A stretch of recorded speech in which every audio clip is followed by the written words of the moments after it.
podcast Ascertainement d'Acerta qui incite les employeurs à avoir une politique RH solide.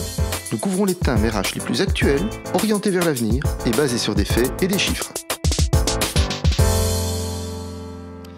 Tempêtes violentes, fortes précipitations, période de sécheresse, le climat est devenu une véritable préoccupation qui s'invite dans le débat et dans les décisions politiques à différents échelons. Depuis le sommet mondial pour le climat jusqu'aux accords de gouvernements régionaux. Les entreprises, elles aussi, peuvent prendre en compte le climat à plusieurs égards, que ce soit dans leurs prestations de services ou dans leur politique RH. Alors, comment faire de votre politique RH une politique écologique ? Quelles actions pouvez-vous entreprendre ? Que mettent en place les organisations et qu'envisagent-elles de faire à l'avenir ? Je suis Emmanuel Robert, je suis l'animateur de ce podcast et aujourd'hui je m'entretiens avec Catherine Langenaken, experte RH chez Acerta Consult. Bonjour Catherine. Bonjour Emmanuel. Alors, première question, le climat est-il déjà à l'ordre du jour des organisations en matière de politique RH ? Ont-elles déjà pris le problème à bras-le-corps ? On a réalisé une enquête qu'on appelle enquête de panel en début d'année auprès des employeurs. Et de cette enquête, il ressort que 64% des entreprises ont déjà entamé l'approche climatique de leur politique. 46%, c'est bien parce que c'est presque la moitié. Et en même temps, ce n'est pas assez parce que les attentes des travailleurs sont là et elles sont croissantes. Ce que l'enquête ne nous apprend pas, par contre, c'est la nature des mesures qui ont été adoptées. Donc, est-ce qu'on est plutôt sur des mesures qui sont ponctuelles, une mention au bas des mails, par exemple, pour éviter une impression qui n'est pas nécessaire?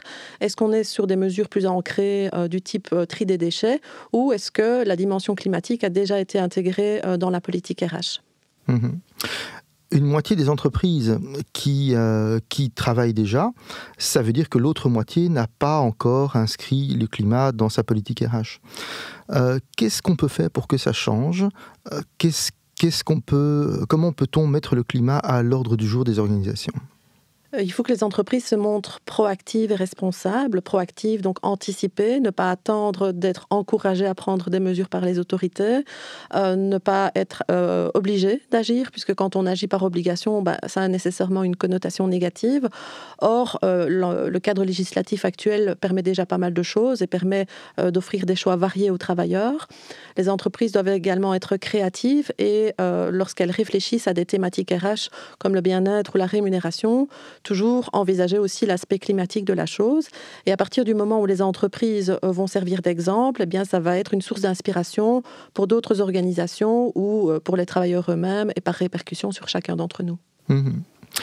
Avez-vous aussi interrogé les organisations sur leurs intentions, sur leur volonté d'inscrire le climat dans leur politique RH ? Effectivement, nos enquêtes révèlent que 64% des entreprises ont l'intention d'inscrire cette problématique dans leur politique RH, généralement sur base de décisions à court terme, ce qui est tout à fait logique et explicable, parce que des mesures à plus long terme, donc moyen ou long terme, nécessitent plus de temps et d'efforts. Le rôle social des organisations est évidemment essentiel. Est-ce que ce serait la principale raison qui pousserait les entreprises à prendre des mesures en faveur du climat ? Le rôle social des entreprises est en effet un des facteurs de motivation, mais ce n'est pas le seul. On constate que l'employer branding, donc cette image employeur, le fait d'être un employeur attractif dans le cadre de recrutement de nouveaux talents, sont également des facteurs de motivation. La conviction personnelle également des employeurs qui souhaitent effectivement apporter leur pierre à l'édifice dans cette problématique du climat. C'est évidemment très positif puisque ce sont des facteurs de motivation intrinsèques, donc les entreprises prennent les décisions pour les bonnes raisons. On ne peut évidemment pas occulter l'existence de facteurs extrinsèques, donc la hausse des prix de l'énergie par exemple, les obligations légales qui s'imposent et qui s'imposeront encore à l'avenir aux entreprises, mais on constate que ce n'est pas en fait le facteur de motivation principal. On constate également que 8 travailleurs sur 10 estiment qu'il est important, voire très important, que leur employeur prenne des mesures en faveur du climat. Alors on pourrait s'interroger sur la question de savoir, est-ce que ça fait vraiment la différence ? Il est évident qu'une entreprise a beaucoup plus d'impact, que ce soit négativement, mais ici positivement, qu'un individu pris isolément. Et donc forcément, comme je le disais tout à l'heure, le fait de servir d'exemple et d'initier au niveau d'une entreprise des mesures en faveur du climat aura un impact positif sur chacun d'entre nous. On pense souvent, on a l'impression que ce sont les jeunes générations surtout qui se préoccupent du climat. Mais est-ce que c'est la même image qui ressort des enquêtes ou une image différente ? Les enquêtes montrent effectivement que les employeurs ont une idée fausse en fait sur cette question-là. Ils s'imaginent que c'est la plus jeune génération, ce qu'on appelle les millennials, donc les 25-35 ans, qui s'intéressent le plus au climat. Et pourtant, quand on interroge les travailleurs, on constate que dans toutes les tranches d'âge, la question climatique est vraiment au centre des préoccupations. Et donc, il est important que lorsque l'employeur prend des mesures, qu'il prenne des mesures en faveur de toutes les générations. Bien entendu, au niveau individuel, l'accueil sera différent parce que les besoins des uns et des autres ne sont pas les mêmes. Et donc, il est important pour l'employeur d'écouter là où se trouvent les besoins et les attentes des travailleurs pour prendre des mesures qui puissent être acceptées par toutes les générations de l'entreprise. Oui, parce que l'un peut préférer la voiture électrique et l'autre un vélo électrique, par exemple. Effectivement, c'est la raison pour laquelle il est conseillé au niveau des entreprises d'adopter des mesures qui permettent justement d'offrir différentes possibilités et qui permettent aux travailleurs de faire des choix en fonction de ses propres besoins, par exemple au travers d'un plan cafétéria ou du budget mobilité, qui sont deux formules qui permettent à l'employeur de proposer différentes alternatives au choix pour le travailleur d'opter pour la solution qui lui convient le mieux, qui répond le mieux aux ses attentes. La mobilité, c'est évidemment un classique de la politique RH, mais qu'est-ce qu'il y a d'autre ? Est-ce qu'il y a d'autres mesures que les entreprises peuvent proposer ? Il est important que les entreprises abordent tous les sujets qui sont importants aux yeux des travailleurs. Le sujet crucial en ce moment, c'est évidemment l'énergie. Donc la hausse des tarifs de l'énergie impacte fortement le portefeuille des travailleurs. Et il y a plusieurs possibilités déjà qui existent au niveau de ce thème-là.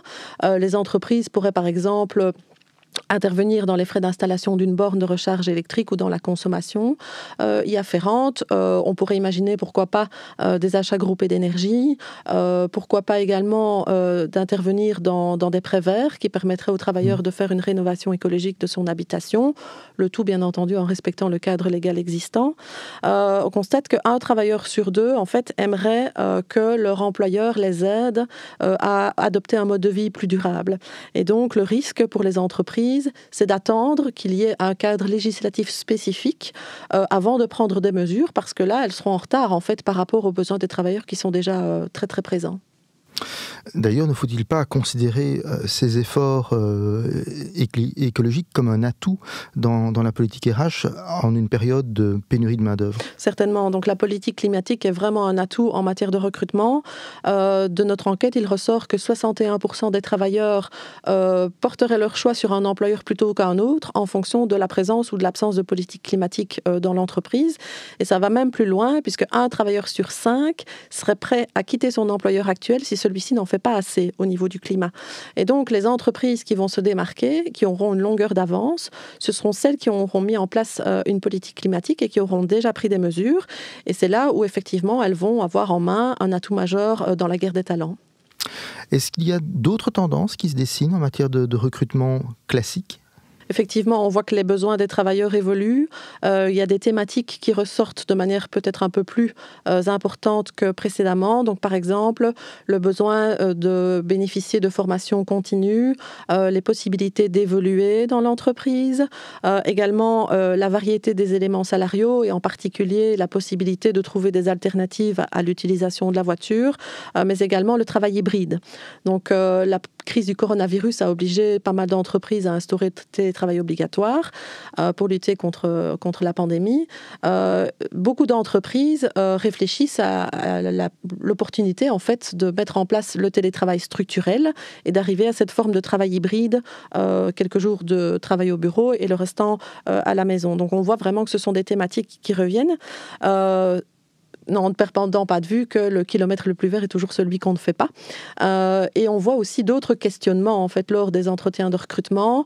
Les travailleurs sont beaucoup plus attentifs aux valeurs fondamentales portées par l'entreprise et à ses missions.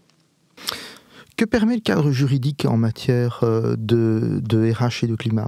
On a déjà en fait des mesures qui permettent d'agir en faveur du climat.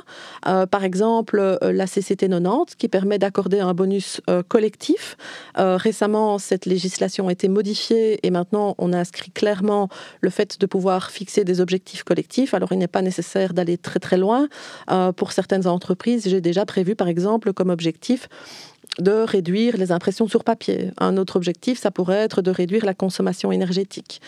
Une autre option, ce serait éventuellement la prime d'innovation, mais il faut bien reconnaître que ce mécanisme est moins connu. Est-ce qu'on envisage d'autres évolutions sur le plan juridique ? Qu'est-ce qui peut faire évoluer la législation ?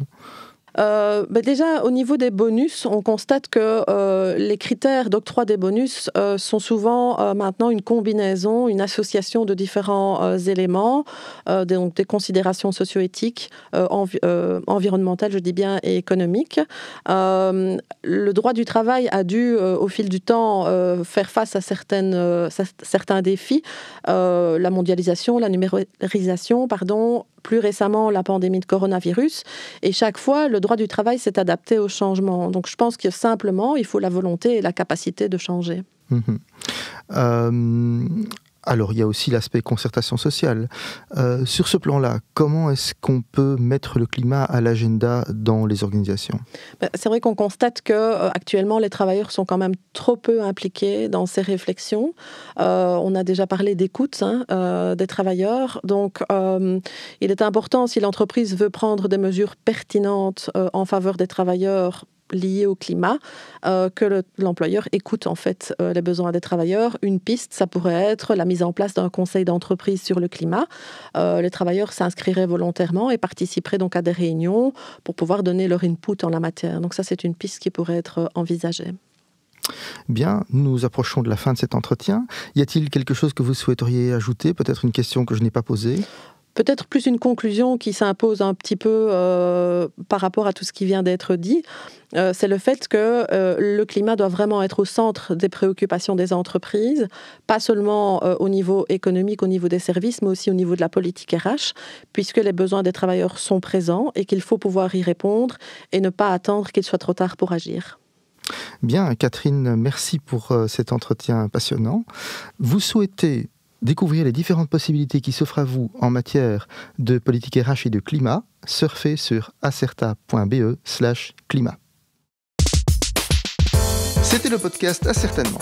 Abonnez-vous au podcast Ascertainement pour obtenir davantage d'infos intéressantes sur d'autres questions RH actuelles ou visitez notre site web acerta.be. N'hésitez pas à réagir car une ligne directe et ouverte entre les employeurs et Acerta est la meilleure garantie d'une politique RH performante. Au plaisir de vous entendre.